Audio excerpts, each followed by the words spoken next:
Rasulullah sallallahu alaihi wasallam. Ala adullukum ala yamhullahu bihil khotoya wa yarfa' bihid darajat. Maukah kalian aku tunjukkan ada amal yang dapat menghapus dosa masa lalu kalian?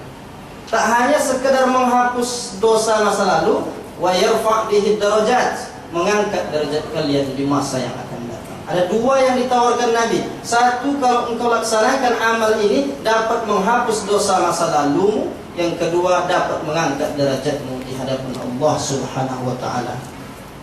Kira-kira apa jawaban sahabat ketika itu? Mereka ini, para sahabat sebelum masuk Islam, mereka berkubang dosa.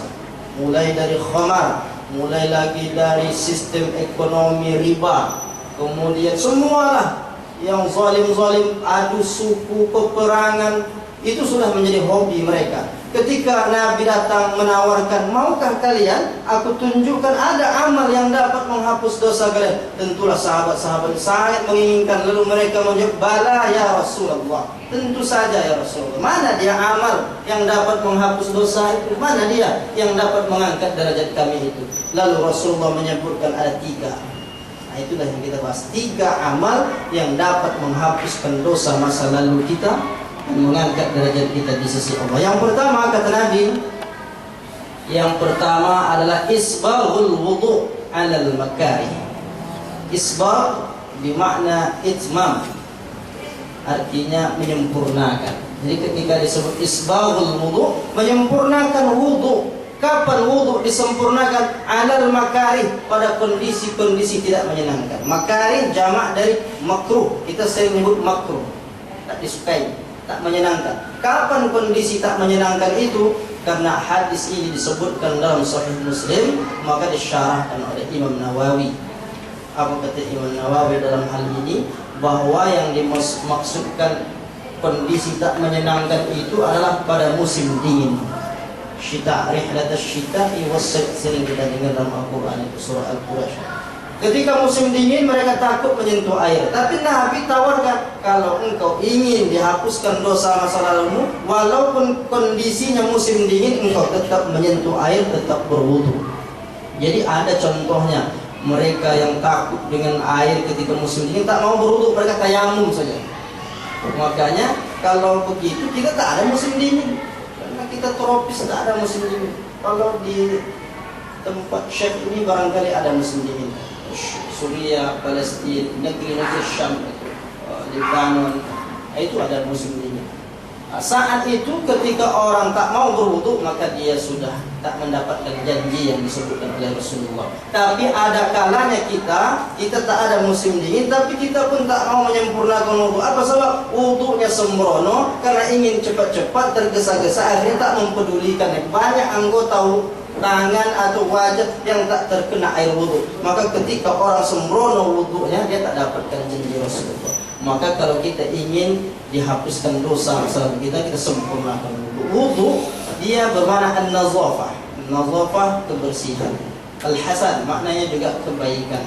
An-nazafah kebersihan, tak hanya kebersihan fisik ketika dibasuh wajahnya lalu jatuh daki di tangannya semua, enggak, tapi maknanya lebih dari itu. Ketika orang berwudu, saat itu dia sedang membersihkan dirinya. Kharajat minhu khotoyahu, keluar dosa-dosa dari tangannya. Ketika dia basuh wajah, keluar dosa dari matanya, hidungnya, mulutnya. Ketika dia basuh usap kepala, keluar dosa dari kepala. Kaki demikian juga. Maka sebenarnya saat orang berwudu, saat itu dia sedang menghilangkan dosa-dosanya, menghapuskan dosa-dosanya secara otomatis. Oleh karena itu kita amalkan berwudu dengan sempurna. Masalah wudu, Bapak Ibu kaum muslimin rahimakumullah, ini kalau kita sholat bagaimana ruku, sujud, apa yang dibaca tak disebutkan dalam Quran. Tapi tentang wudu detail Allah menjelaskan dalam surah Al-Maidah ayat 6. Ya ayyuhalladzina amanu idza qumtum ilas shalah faghsilu wujuhakum wa aydiyakum ilal marafiq wamsahu bi ru'usikum wa arjulakum ilal ka'bayn.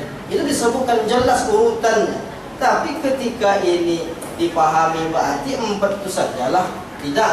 Ketika itu disebutkan Utsman bin Affan datang untuk mencontohkan bagaimana menyempurnakan wudu. Kalau Utsman minta tolong bawakan air, lalu sahabat lain bawakan air, lalu fa'adkhala yaminahu, dia ambil air itu, lalu dia fatamadmada wastansyaqa, dia berkumur-kumur, kemudian dia istinsyak, masukkan air ke hidung, kemudian dia lanjutkan membasuh wajah, tangan, mengusap kepala, selesai ke kaki.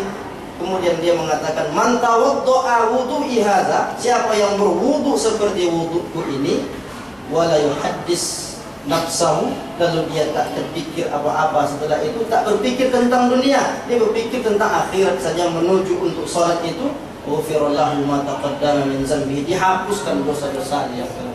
Jadi wudu sempurna itu dapat menghapuskan dosa-dosa kita. InsyaAllah setelah kita mendengarkan hadis ini, kita tak lagi sembrono berwudu, kita sempurnakan wudu untuk mendapatkan janji Rasulullah ini. Dan bahkan seorang yang sempurna wudunya di akhirat, ghurran muhajjalin, inna ummati yud'auna yaumal qiyamah, sesungguhnya umatku dipanggil nanti di akhirat itu dalam keadaan wajahnya berseri-seri. Kenapa? Min atharil wudu, berseri-seri karena ada bekas wudu. Siapa yang dapat memperbanyak cahayanya, maka lebihkan wudunya. Jadi kalau dia sampai siku boleh ditambah, kurang jangan. Tapi jangan pula dipahami kalau gitu mandi aja sekalian Pak Ustaz, biar dapat bercahaya semua, tak pula dipahami itu.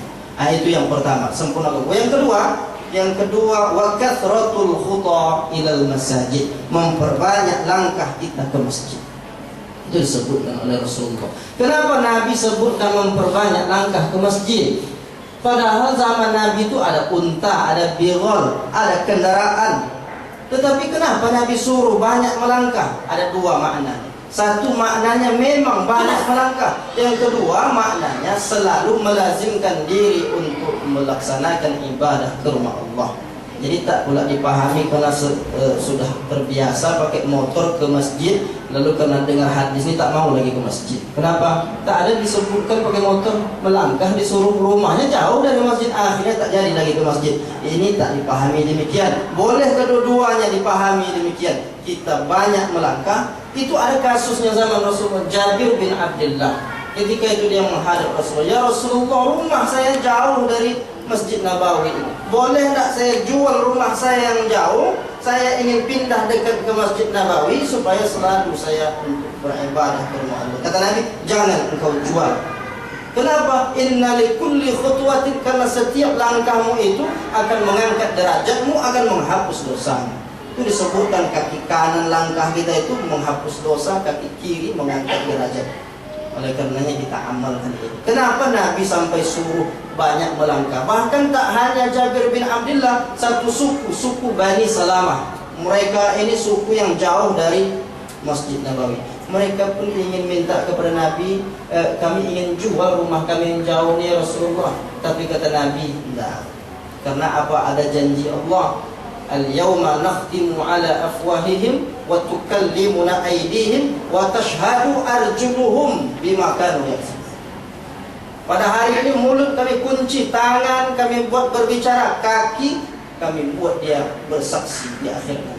Jadi kaki ini menjadi saksi bahwa kaki ini selalu melangkah ke masjid, dia akan menjadi saksi di akhirat, insyaallah. Tapi makna lain daripada itu, Nabi menyuruh orang melangkah karena mempersiapkan kekuatan fisik supaya mereka kuat dalam berjihad fisabilillah.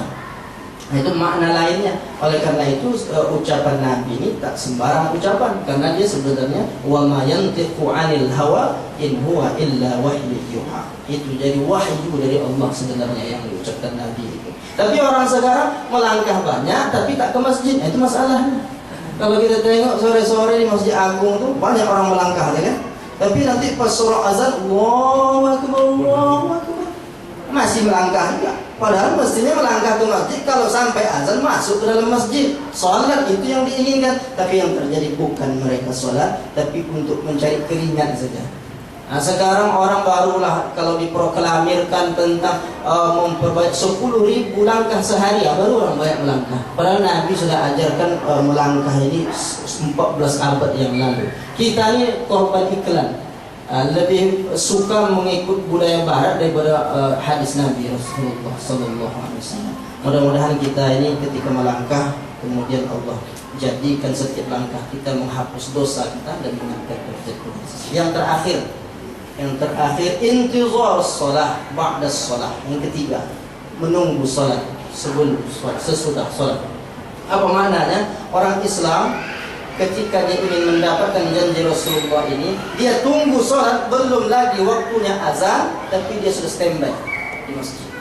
Apa maknanya? Dia ingin cepat bertemu dengan Allah, berdialog dengan Allah, berkomunikasi dengan Allah. Dia segera semangat untuk bertemu dengan Allah. Lalu dia datang ke masjid. Umpamanya kalau saat ini yang bisa kita amalkan, contohnya setelah sahur ada beberapa menit menjelang subuh itu. Lalu kalau kita manfaatkan waktu bersegera ke masjid, belum masuk waktu, belum azan, kita bersegera ke masjid, insya Allah kita dapatkan itu. Tapi kalau kita putar televisi, lalu disitulah banyak sinetron mantap-mantap. Akhirnya kita tak lagi pedulikan ini waktu, tunggulah sejenak, akhirnya selesai iqamah belum juga lagi berangkat. Tapi kalau kita ingin meningkat ibadah kita ini, kita jangan lagi lihat ke bawah, kita lihat ke atas. Ketika ada orang ngajak, mari kita tunggu salat. Jangan kita bandingkan dengan orang yang tak salat. Ya, kita tunggu salat, Pak, Bu. Lalu jawabnya, mendingan saya salat, Pak Ustaz. Itu tetangga saya tak salat. Nah, itu cara pandangnya, itu tak akan ada perubahan. Oleh karena itu kita pandang ke atas, bahwa kalau kita ingin mendapatkan itu, kita menunggu salat. Sama, saya buat contoh satu terakhir sebagai kesimpulan kita. Buat contoh satu, kita tuh banyak salah banding. Salah bandingnya kenapa?